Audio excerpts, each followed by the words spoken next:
Le stress. Nous allons parler de stress biologique.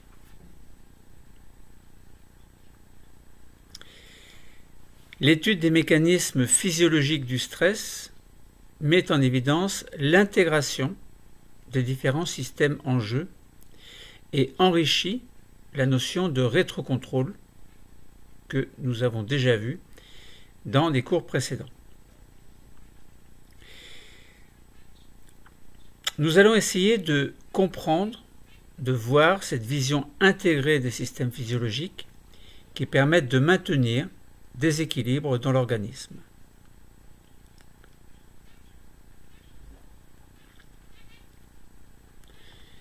Lorsque l'on parle de comportement et de stress, nous allons vers une vision intégrée de l'organisme.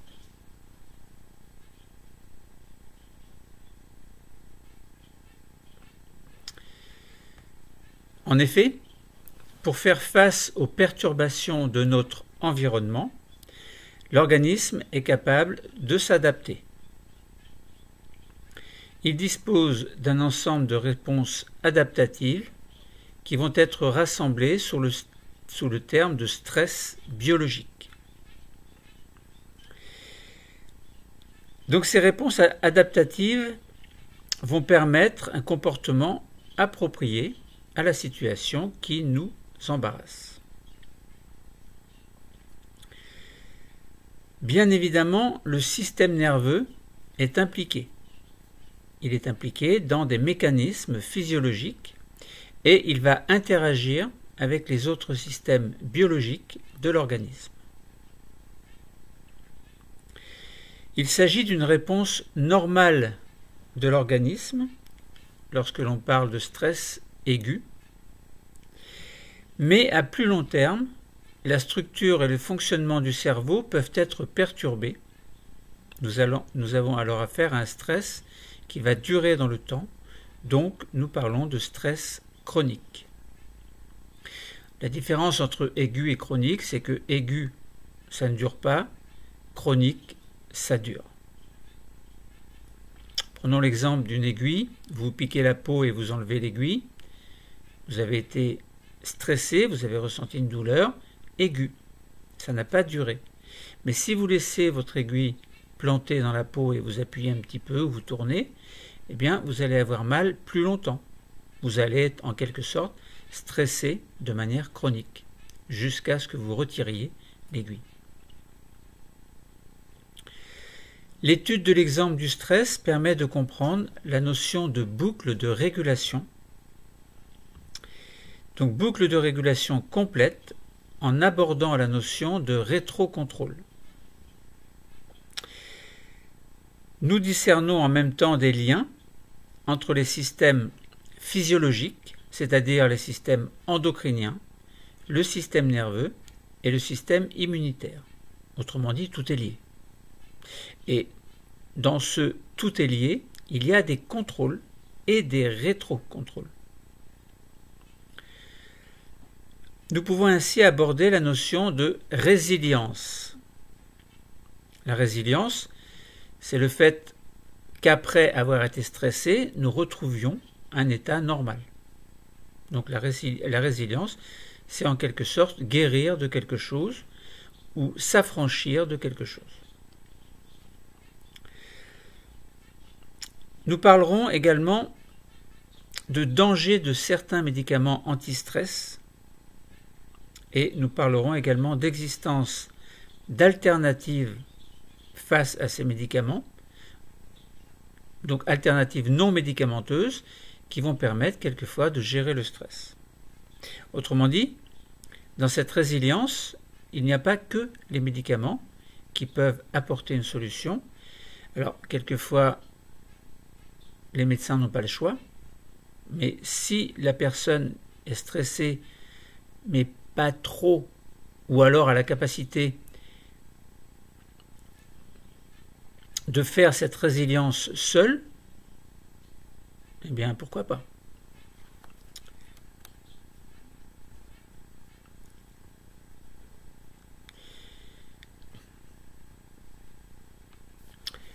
Donc, nous ressentons bien qu'il y a ce que l'on appelle une adaptabilité de l'organisme. Face aux perturbations de son environnement, l'être humain, l'homme avec un grand H, mais pas que l'homme, certains animaux également. Donc, je disais que face aux perturbations de l'environnement, nous disposons de réponses adaptatives qui vont impliquer le système nerveux et lui permettant de produire des comportements appropriés. Donc, perturbation, le système nerveux intervient, certains comportements appropriés vont intervenir. Le stress aigu désigne ces réponses face aux agents stresseurs. La réponse de l'organisme est d'abord très rapide, ce qui signifie que le système limbique est stimulé. En particulier les zones impliquées dans les émotions telles que l'amygdale. A-M-Y-G-D-A-L-E. Donc comprendre cette adaptabilité de l'organisme, c'est aussi savoir recenser, extraire et exploiter des informations pour visualiser la libération différenciée dans le temps de l'adrénaline et du cortisol, alors nous allons en parler évidemment, et leurs effets. C'est savoir également interpréter des données d'imagerie médicale et ou d'électrophysiologie sur l'activité neuronale de certaines zones cérébrales en réponse à des agents stresseurs. C'est aussi savoir observer des coupes histologiques de glandes surrénales, savoir extraire et organiser des informations pour schématiser la boucle de régulation neuro-hormonale, savoir positionner sur un schéma bilan les interactions entre les trois systèmes nerveux, endocriniens et immunitaires, et savoir utiliser un modèle pour expliquer la notion de boucle de régulation neuro-hormonale et la notion de résilience. Donc beaucoup de travail.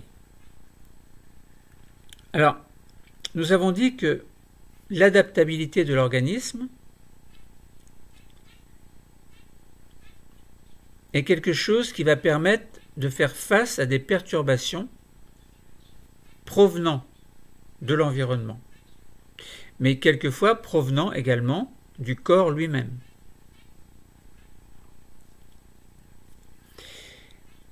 On a pour cette adaptabilité de l'organisme, comme nous l'avons déjà dit, donc certaines réponses qui vont s'adapter, et ces réponses vont impliquer le système nerveux,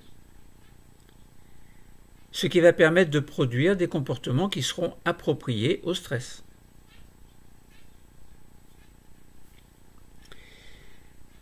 Et nous allons parler de stress aigu, évidemment, qui désigne ces réponses face aux agents stresseurs. Nous avons dit que dans le stress aigu, donc qui s'oppose au stress chronique, la réponse de l'organisme, elle est d'abord très rapide. Imaginons, vous voyez un lion. Vous avez le choix entre monter dans un arbre accessible à côté de vous ou aller vers le lion. Bien, vous allez adapter votre comportement pour que le lion ne vous mange pas. Donc vous allez monter dans l'arbre. Donc ça veut dire que vous allez avoir un comportement approprié et votre système nerveux va agir en conséquence. Donc, dans un premier temps, lorsque vous voyez le lion, par exemple, vous avez une action très rapide. Le système limbique va être stimulé immédiatement, et en particulier donc les zones impliquées dans les émotions telles que l'amygdale. Cela va avoir des conséquences. Quelles conséquences? Eh bien, la conséquence sera la libération d'adrénaline par une glande endocrine située dans la médulla du rein. Donc on dit que c'est la glande médullo-surrénale. Tout à l'heure, nous verrons qu'il y a une glande surrénale. Cortico, ça fait un peu penser à cortisone. Bon, nous en parlerons tout à l'heure. Donc je répète que la première réaction rapide va être la libération d'adrénaline par la glande médulo-surrénale. Autrement dit, par une glande qui est située au-dessus des reins. Alors on peut se poser la question, que va faire l'adrénaline? Quel est son rôle? Puisque le corps, apparemment, il a l'air d'anticiper la réaction. C'est peut-être presque une réaction qui se fait sans la pensée, peut-être automatique. Donc l'adrénaline, elle va provoquer une augmentation du rythme cardiaque. Une augmentation de la fréquence respiratoire et la libération de glucose dans le sang. Alors pourquoi, à votre avis? Le glucose est une source d'énergie. Lorsque le glucose est oxydé par le dioxygène, il produit de l'énergie. Donc ça veut dire que s'il y a une libération excessive de glucose, ça veut dire qu'il va y avoir une production excessive d'énergie qui va préparer l'individu à la fuite ou monter dans l'arbre, par exemple. Donc ça veut dire qu'on va avoir une activation des muscles qui vont s'activer. Pourquoi? Donc plus parce que il y a plus de glucose, donc plus d'énergie. Et pourquoi est-ce que le rythme cardiaque et le rythme respiratoire augmentent? Eh bien pour faire circuler plus vite le sang, parce que dans le sang, il y a un excédent de glucose qui va arriver aux muscles. Donc pour qu'il y ait plus de glucose qui arrive aux muscles, le cœur bat plus vite, la respiration se fait plus intensément pour amener en même temps que le glucose plus de dioxygène. Donc s'il y a autant de dioxygène que de glucose, dans ces conditions-là, la production d'énergie va être possible équitablement. Mais s'il n'y avait pas de fréquence respiratoire qui augmentait, ça veut dire que même s'il y avait suffisamment de glucose, il n'y aurait pas suffisamment d'oxygène. Donc ça n'irait pas. Donc lorsque vous apercevez un lion, par exemple, lorsque vous êtes stressé par quelque chose, les glandes médulo-surrénales sécrètent de l'adrénaline qui va provoquer l'augmentation du rythme cardiaque, de la fréquence respiratoire et permettre la libération de glucose dans le sang. Alors tout ça, ça paraît logique. Bon, maintenant les facteurs de stress ne sont pas toujours des lions. Alors une autre conséquence des agents stresseurs au niveau cérébral est la sécrétion de CRH par l'hypothalamus. Cortico-releasing hormone. Autrement dit, une hormone qui va permettre la libération de cortisone. Donc ça veut dire que vous avez un agent stresseur qui est perçu visuellement, par exemple, mais ça veut dire qu'il est perçu également au niveau du cerveau, puisque le cerveau intègre les informations visuelles. Donc ça veut dire que le cerveau, il sait que quelque chose se passe. Et qu'est-ce qui va se passer au niveau de l'hypothalamus? Eh bien, il va y avoir sécrétion de CRH, Cortico-releasing hormone. Et cette CRH, sécrétée au niveau de l'hypothalamus, qui est situé sous le thalamus et avant l'hypophyse, donc il fait partie du système nerveux, eh bien le CRH, ou la CRH, comme vous voulez, met à contribution l'axe hypothalamo-hypophyso-cortico-surrénalien, autrement dit l'intervention également de l'hypophyse et des cortico-surrénales, qui sont des glandes situées au-dessus des reins et qui entourent la médulo-surrénale, qui elle sécrétait l'adrénaline. Donc je répète que le CRH, donc cortico-releasing hormone, sécrété par l'hypothalamus, met à contribution l'axe hypothalamo-hypophyso-cortico-surrénalien, entraînant dans un second temps la libération de cortisol par ces glandes cortico-surrénales. Donc ça veut dire que le cortisol est là. Tout à l'heure, on a vu que l'adrénaline servait à augmenter le rythme cardiaque, la fréquence respiratoire et accentuer la libération de glucose dans le sang. Le cortisol, lui, qu'est-ce qu'il fait? Eh bien, le cortisol, il va favoriser la mobilisation du glucose. Et il va inhiber certaines fonctions, dont le système immunitaire. Alors, ça, c'est embêtant. Bon, maintenant, c'est à court terme. Donc, ça veut dire que l'adrénaline a son rôle, le cortisol a son rôle, mobilisation du glucose pour le cortisol, et inhibition de certaines fonctions dans le système immunitaire. Autrement dit, le cortisol sert à mobiliser le glucose. Donc ça veut dire que d'autres fonctions vont être ralenties, en quelque sorte, pour mieux favoriser l'utilisation du glucose, qui, grâce à l'oxygène, va produire de l'énergie. Donc c'est intéressant quand même. Le cortisol va exercer en retour un rétrocontrôle négatif. Pourquoi? Parce que s'il y a beaucoup de cortisol qui est produit, c'est pour s'adapter au stress, à un stress spécial. Mais une fois, par exemple, que le stress n'existe plus, il n'y a plus besoin de cortisol. Donc ça veut dire qu'il ne faut plus que les glandes médullosurrénales, corticosurrénales, pardon, il ne faut plus qu'elles sécrètent de cortisol.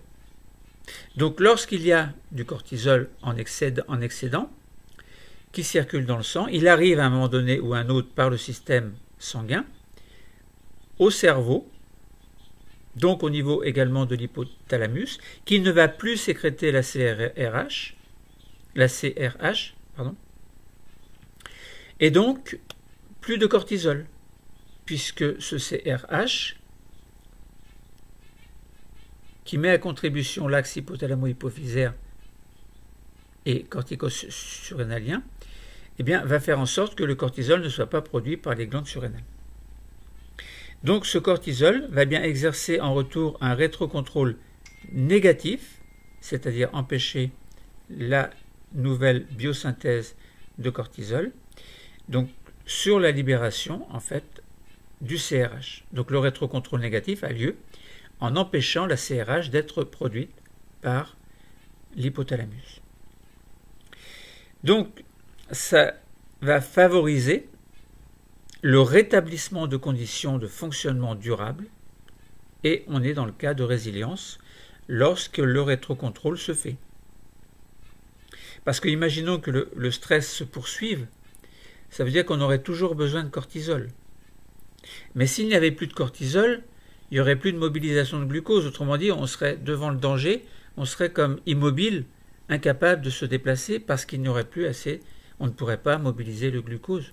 Donc on ne pourrait pas produire d'énergie et les muscles de ce fait-là ne pourraient pas fonctionner. Donc on serait en quelque sorte paralysé. Bon. Donc ces différentes voies physiologiques sont coordonnées au sein d'un système qualifié de complexe et qui permettent une adaptabilité de l'organisme.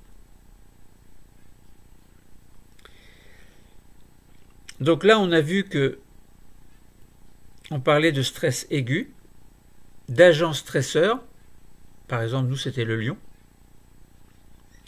On a parlé de l'axe hypothalamo-hypophyso-cortico-surrénalien, on a parlé de CRH, d'adrénaline, de cortisol, de rétrocontrôle et du système limbique, en fait, qui est formé par l'amygdale et l'hippocampe. On a parlé de résilience, d'adaptabilité et du système complexe. Donc l'axe hypothalamo-hypophyso-cortico-surrénalien Voilà, c'est un système complexe parce que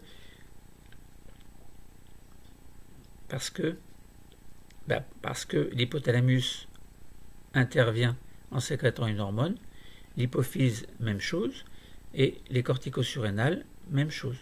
Alors, on a vu également que la glande médullosurrénale intervenait en premier lieu, en sécrétant de l'adrénaline, vous vous souvenez, qui augmentait le rythme cardiaque, la fréquence respiratoire et la libération de glucose.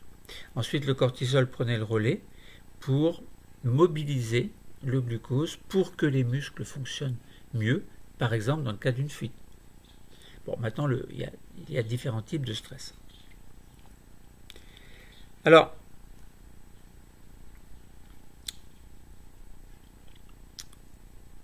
il faut distinguer la notion d'adaptation évolutive et celle d'adaptabilité physiologique, qui implique un ensemble de réponses adaptatives de l'individu à des variations locales de l'environnement.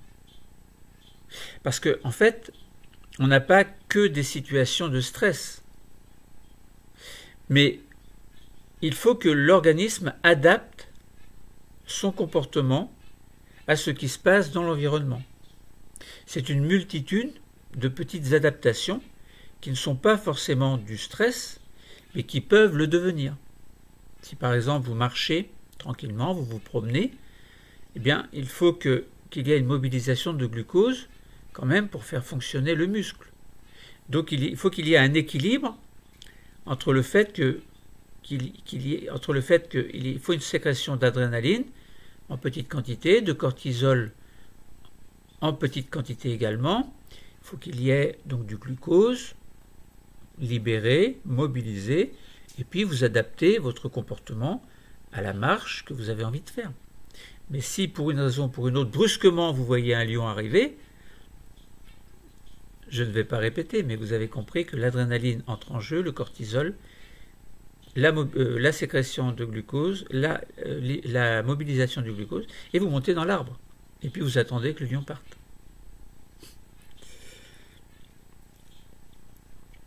Donc là, on n'a pas détaillé les mécanismes qui expliquent l'effet inhibiteur du cortisol sur le système immunitaire. Dans l'étude des dimensions multiples et liées au stress, on évoque le fait que de nombreux facteurs peuvent intervenir, et ces facteurs peuvent être psychologiques, sociaux, émotionnels, génétiques également. Donc dans cette réponse physiologique de l'individu, bien entendu. Donc sans chercher à développer ces facteurs, on peut se sensibiliser au fait que des variations inter-individuelles peuvent avoir des origines multiples. Alors, si les agents stresseurs sont trop intenses, que se passe-t-il? Si les agents stresseurs sont trop intenses ou si leur action dure, eh bien, les mécanismes physiologiques sont débordés. Le système se dérègle. Et là, on bascule du stress aigu vers le stress chronique. Ça veut dire que ce stress continue, il se poursuit, il n'arrête pas. Si vous êtes bien et puis un jour pour une raison X, vous rentrez en dépression et vous n'arrivez pas à vous en sortir, eh bien là vous êtes vraiment dans le stress chronique. Ça veut dire que ça dure. On a bien de l'adrénaline, du cortisol qui vont être sécrétés, du glucose, mais vous n'y arrivez pas.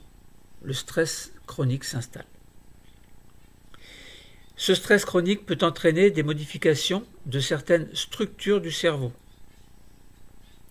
notamment le système limbique et le cortex préfrontal. Il y a ce que l'on appelle une certaine plasticité qui est dite mal adaptative. Ça veut dire que l'adaptation ne va pas se faire dans le sens on va aller mieux, mais l'adaptation se fait dans le sens on ne va pas aller mieux. Donc c'est une maladaptation qui va se traduire par éventuellement des perturbations, par exemple au niveau de l'attention, au niveau de la mémoire, au niveau de performance cognitive également.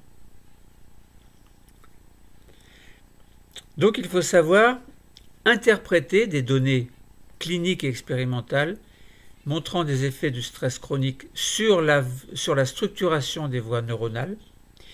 Il faut savoir interpréter des données médicales et d'imagerie montrant les effets possibles du CRH, vous vous souvenez, Cortico-Releasing Hormone, sur l'amygdale et l'hippocampe, autrement dit le système limbique, à long terme. Et il faut savoir recenser et exploiter des informations sur ce mode d'action.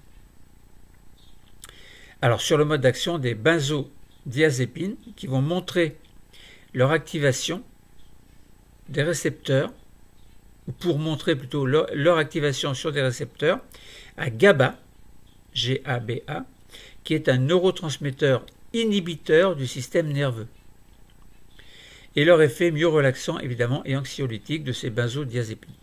Alors là, vous voyez, on est dans la prise de médicaments. Si on peut l'éviter, c'est mieux, mais bon, quelquefois, c'est pas possible. Donc, essayez d'être capable également d'utiliser un logiciel de modélisation moléculaire pour illustrer la complémentarité entre une molécule et son récepteur. Clé serrure, en fait. Essayez de savoir concevoir et ou mettre en œuvre une démarche de projet visant à élaborer un protocole pour tester l'effet de certaines pratiques alternatives, par exemple des mouvements respiratoires. Quelquefois, ça peut suffire à enrayer un stress chronique. Bon, c'est pas si simple. Donc, à court ou long terme, et savoir en analyser les limites et comparer à un corpus de données scientifiques les données que vous allez vous-même trouver. Donc, tous ces dérèglements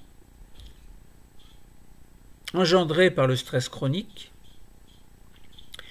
vont engendrer diverses pathologies qui vont être traitées par des médicaments lorsque l'on n'a pas le choix. Donc l'effet des médicaments vise à favoriser évidemment la résilience, c'est-à-dire revenir à un état normal, donc l'état qui était avant le stress chronique.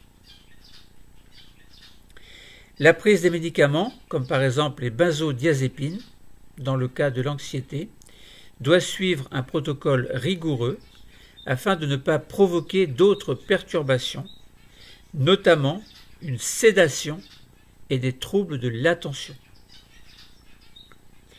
Certaines pratiques qui ne seront pas médicamenteuses sont aussi susceptibles de limiter les dérèglements et de favoriser la résilience du système qui s'est mis hors norme, en quelque sorte, à cause de la maladaptation. Chaque individu est différent face aux agents stresseurs. Vous avez peur du lion, mais peut-être que votre voisin n'a pas peur du lion. Bon. Certains vont peut-être préférer l'attaquer. Ou lui faire peur, ou fuir plutôt que de monter dans l'arbre. À chacun, sa stratégie. Donc chaque individu est différent face aux agents stresseurs, le stress intégrant des dimensions multiples et dimensions multiples liées entre elles en plus. Donc nous avons parlé de stress chronique, du système limbique, c'est-à-dire de l'amygdale et de l'hippocampe, du cortex préfrontal, de la plasticité du système nerveux et de la résilience. Donc, après avoir montré la robustesse du système nerveux dans le cas du stress aigu, on a abordé sa fragilité dans le cas du stress chronique. Il s'agit de montrer que l'adaptabilité du système complexe peut être débordée. Alors, vous avez été sensibilisé aux risques liés à la prise sans contrôle médical de médicaments qui vont agir sur le système nerveux et vous allez pouvoir présenter l'existence d'alternatives, donc y réfléchir en tout cas, non médicamenteuses, lorsque c'est possible, c'est mieux.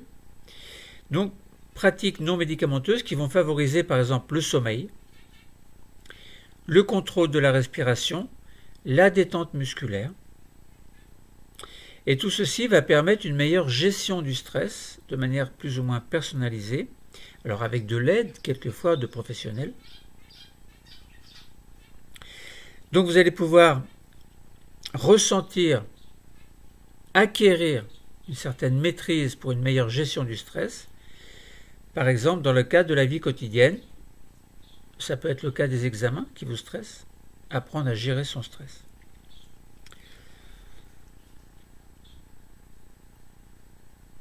Alors, si nous voulions aller plus loin, nous pourrions voir que le stress est un état réactionnel de l'organisme soumis à une agression brusque, et cette définition implique donc 3 étapes. Premièrement, une stimulation extérieure. Deuxièmement, une interprétation et une intégration de cette stimulation, traduisant cette stimulation en agression au niveau encéphalique. Et troisièmement, une réaction au niveau de l'encéphale, puis de l'organisme. Le cours est terminé. Merci.